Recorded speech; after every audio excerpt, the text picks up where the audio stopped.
Good morning, Corpus Christi. Christ is risen. Today, as we celebrate Autism Awareness Day, we'll have Owen leading us in prayer. So let us pray. Dear God, you know that it is hard for me to keep myself motivated. I will continue to try when things are so difficult. Please give me strength. I need some new strategies to keep me moving forward. When life is tough, I will choose to remain close to you in love and devotion. I pray, amen.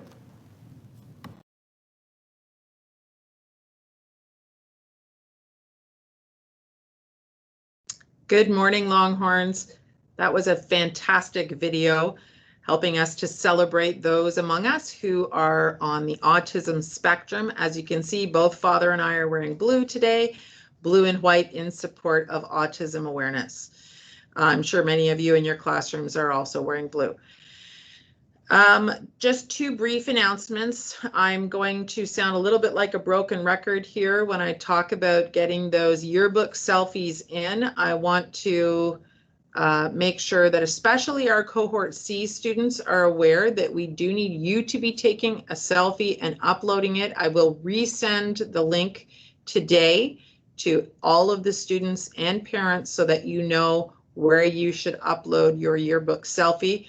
We do want to have 100% of our students submitted by the end of this week. And right now we're about a third of the way there. So we need 2/3 of our student body, about 700 students. I guess, maybe what might encourage you is that if we do not have a picture that you've sent us, we may have to look back at pictures that we have on file, which could be your grade 8 picture or something like that. And we really don't want to be using that. We want something current for this year's yearbook.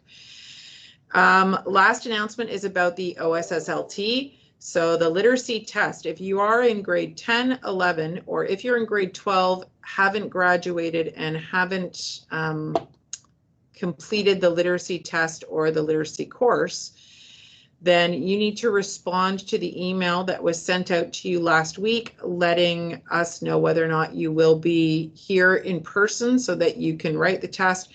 It's a very brief survey that asks you whether or not you're going to be participating in it this year. And in order to participate in it, you have to be either in cohort A or B. There isn't an option this year for cohort C students to participate. So if you are choosing to switch back to cohort A or B in person learning, then you need to let us know that that is your intention because you want to write the literacy test. Lastly, I will be sending out a survey to our students in grade 12s, just asking you about your t-shirt size for the grad shirt that you'll be getting as part of your grad fee. And a reminder, we've had quite a few of our grads who have paid that grad fee, but for those of you who haven't yet, just a reminder that that covers your gown, cap, tassel, V-stole, shirt, a couple other things that I'm forgetting right now. It went out in that email to you, which all of those things are covered in your fee. In fact, subsidized.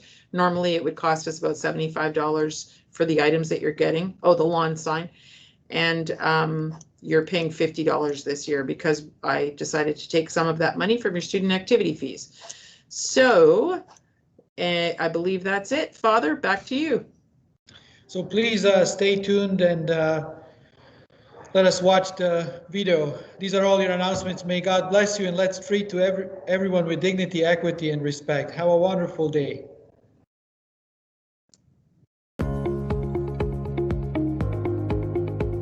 Hi, I'm Michael McCreary. I'm a stand-up comedian, and I'm also on the autism spectrum. Autism spectrum disorder is a lifelong neurological disorder. ASD crosses all cultural, ethnic, geographic, and socioeconomic boundaries. It's a spectrum disorder, which means that each person with ASD will experience varying degrees of difficulty with communication, social skills, and behaviors. We also have many unique abilities. Really, the greatest disability someone on the spectrum experiences is discrimination. Approximately 1% of the Canadian population are diagnosed with ASD. Children with autism grow up to become adults with autism. Some will need care for the rest of their lives. Some will be able to live independently with some support. And some will have careers and families. So if someone ever tells you, you don't have autism, because I've seen Rain Man and you're nothing like him, just tell them you've met one person with autism. You've met one person with autism. For the purposes of this video, I will be referring to people not on the spectrum as neurotypical as opposed to normal. Because, I mean, after all, what is normal? Approximately 25% of all people on the spectrum are nonverbal, like my brother Matthew, but may communicate using various other means. It's important to remember that just because someone isn't able to speak does not mean they don't have something to say. Hey, what do you want, buddy? Yeah. You want the tractor ride? Yeah. Okay. For the remaining 75%, communication can still be a struggle. Although many may come across as highly fluent, they might still need ample time to process what has been said before they respond. Michael? What are you doing here? How have you been? How are you?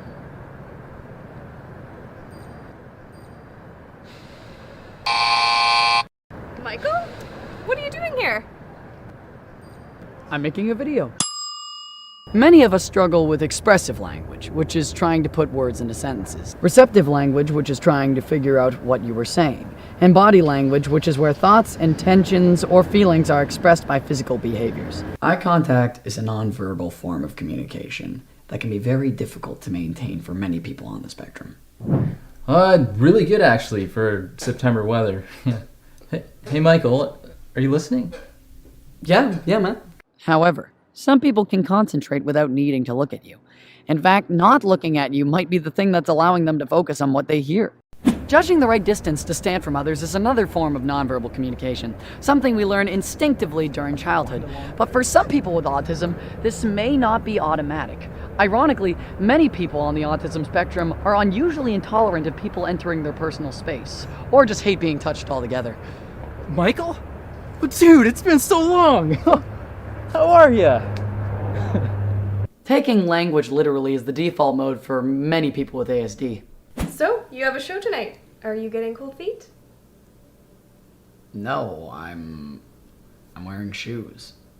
That is why many of us don't get sarcasm relating to non-linear uses of language, like jokes or irony. So, you have a show tonight. Are you nervous? No, I'm not.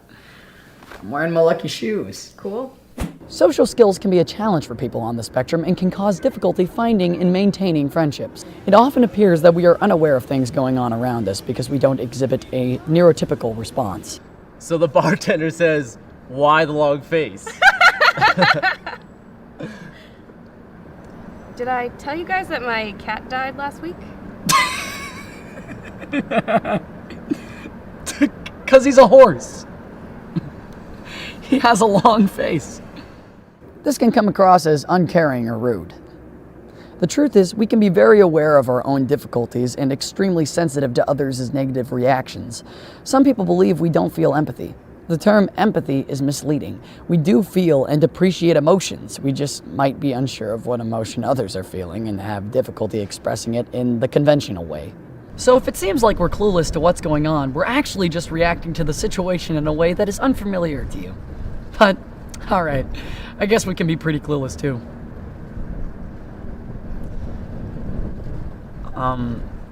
Sorry about your cat. Many people on the spectrum will focus intensely on a very narrow handful of subjects that interest them, to the point of being unable to break away from them. Lots of us tend to info dump on others. This means that we find any reason to steer a conversation towards our interest, and can't see that the other person is bored. On reflection, we often realize that we went on for too long, but by then it's too late. Honesty is without a doubt a virtue, but absolute honesty, in social terms, can lead to trouble. Hey, do you like my new shirt? There's often not a lot of forethought when autistic people speak. For neurotypicals, the neurological system works to filter out excessive stimulation.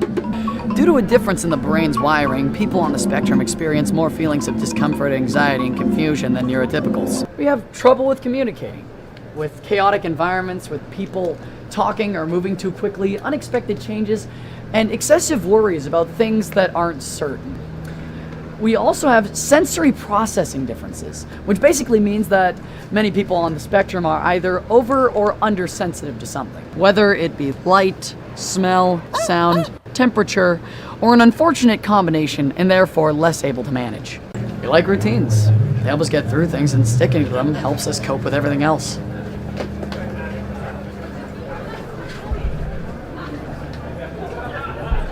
Repetitive behaviors are a trait of autism. We call these coping strategies self-stimulation, or stimming. Self-stimulatory behavior is the repetition of physical movements, sounds, or repetitive movement of objects. These traits don't make the person with autism uncomfortable. On the contrary, they can often be quite calming. Social isolation, hypersensitivity to stimuli, and a constant need for routine can cause huge levels of anxiety for someone on the spectrum. With the right supports and strategies, many of these behaviors can be greatly reduced. Here's how you can help. Ask one thing at a time. Michael? What are you doing here? I'm making a video. And remember that we take things literally. Oh, hey, Mike? Yeah? You got a chip on your shoulder. A what? Right there. Oh! Thank you very much. Don't demand or force eye contact. Avoiding eye contact is communication. Said person is telling you that, for whatever reason, they find it difficult or unpleasant. So if you want to help, the best place to start is by acknowledging and respecting the message that is being shared with you. Recognize our need for routine. Take your cues from the individual. Remember, you're better at it than us. Hey! How's it going? It's going pretty good. It's easy to think about ASD as a diagnosis. However, we're not talking about a diagnosis here. We're talking about a person with ASD. Ultimately, we can and should learn not only to tolerate the differences of autistic brains, but to embrace them, rather than trying to make the person with autism fit into the neurotypical world. We need to expand the concept of acceptable behavior to include people with autism as part of the range of human diversity. We're different, not less. Autism Ontario's vision is to create acceptance and opportunities for all individuals with autism spectrum disorder. And our mission is to ensure that each individual with ASD is provided the means to achieve quality of life as a respected member of society. Autism. See the potential. It's easy to think about a diagnosis, but we're not. It's easy to talk about ASD as a diagnosis. It's easy to think about a diagnosis, but we're not talking about a diagnosis. We're talking about a person with ASD.